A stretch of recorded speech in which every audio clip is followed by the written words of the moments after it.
You mentioned, James, the geopolitical ramifications. We'll be talking to Quanta Ahmed later in the show about particularly the Middle East angle on all of this, because let's not forget that Putin has been embedded in much of the Middle East. At the same time, the Americans have been withdrawing, shamefully, as you said, in Afghanistan, and what a rout that was.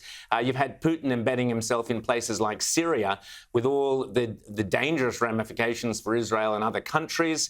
There's been, for example, India refused, they abstained from condemning Russia. There's reasons there to do with Pakistan, India and Russia. Turkey, of course, is another player. So lots to talk about. Plus, we'll be talking to someone who's written a book about, Steve Mosher, who's written a brilliant book about the bully that is China.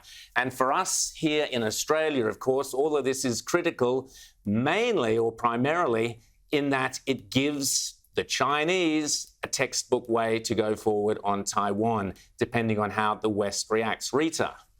Well, they might learn some lessons on not how to go about Taiwan. I think what's been really stark here is how utterly hopeless and useless the UN has been. We saw Russia veto the resolution to condemn their actions. Surprise, surprise, they've got that veto power.